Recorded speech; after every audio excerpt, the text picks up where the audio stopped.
Қайырлы таң оқушылар, дүниетану пәнінен сабағымызды бастаймыз. Балалар, біз бүгін дүниетану пәнінен саяхат бөлімін бастаймыз. Бұл саяхат бөлімінде біз тарихи орындарды көріп, оның көрікті жерлерімен танысамыз. Ежелгі қала отырарға саяхат жасағанды көреміз. Қазақстанның қандай орындарына саяхат жасауға болатыны жайлы білеміз. Және денсаулықты түзетуге, демалуға қажетті керемет орындар жайлы білетін боламыз. Біздің бүгінгі сабағымыздың тақырыбы, балалар, менің көшем. Біз бүгінгі сабағымызда өз көшеміздегі көрікті жерлерді сипаттауды үйренетін боламыз. Әр адамның өз туған жері, өз үйі, тұрған жері бар. Онда оның ата-анасы тұрады. Әркімнің ондай үйі ауылда немесе қалада болуы мүмкін. Үйлер көше бойында орналасады. Сол көшемен сен мектепке барасың, мектептен үйге келесің. Онда достарыңмен бірге серуендейсің.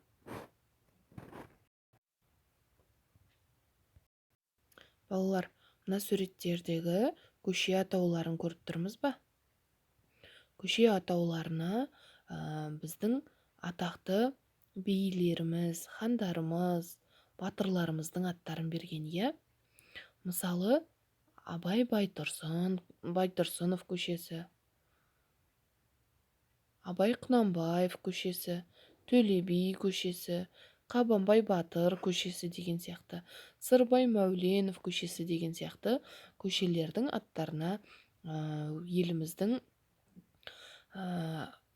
билері, батырлары, ақындарының аттарын берген екен. Ендеше балалар, Әли мен Аяның әңгімесін мұқият тыңдайық. Әли: мен Алматы қаласында Абай даңғылында тұрамын. Ол даңғылдың аты қазақтың ұлы ақыны Абай Құнанбаевтың құрметіне қойылған. Бұл даңғылда ұлттық кітапхана бар. Ол Абылай хан көшесімен қиылысады. Ал екінші: менің атым Ая. Менің үйім Абылай хан көшесінде орналасқан. Бұл ауылымыздағы ең үлкен көше. Оның бойында дүкен және мәдениет үйі бар. Сәлем, достар! Менің атым Жолдос. Жолдағы дос деген мағынаны береді. Еліміздің жолдарындағы қозғалыс өте қарқынды. Сол себепті жолдағы барлық адамдар қауіпсіздікті сезініп жүргені өте маңызды. Алайда, өкінішке қарай, жүргізушілер мен жүргіншілер жол жүру ережелерін сақтамағандықтан қауіпті жағдайлар жиі орын алады. Мен дер кезінде келіп, қайғылы жағдайға жол бермеуге тырысамын. Дегенмен, біздің еліміз өте үлкен. Сондықтан супер батырдың өзі үлгермей қалуы мүмкін. Маған сендердің көмектерің қажет, достар. Мен сендерге көшедегі қозғалыстың негізгі ережелерін үйретемін.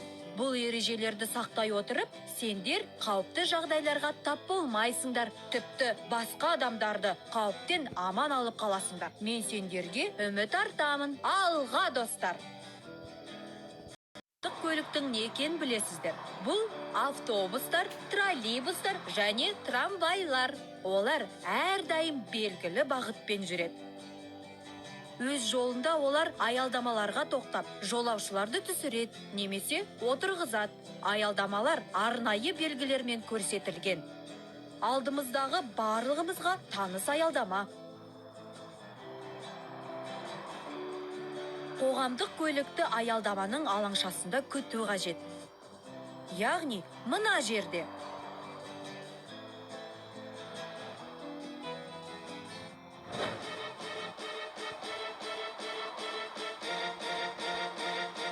Ал бұлай істеуге болмайды.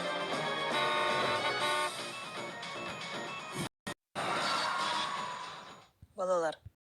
Ендеше балалар, үй жұмысы ретінде өзің тұратын көшеңді суретке түсіріп, әңгімелеп, дәптерге жазыңдар. Оны әңгімелеу үшін төмендегі сұрақтарды пайдаланыңдар. Көше кімнің атымен аталады? Және неге олай аталған? Бұл көшеде қандай көрікті орындар бар? Мысалы, ескерткіштер, гүлзарлар, оқу орындар деген сияқты. Ол көше қандай көшемен қиылысады дейді.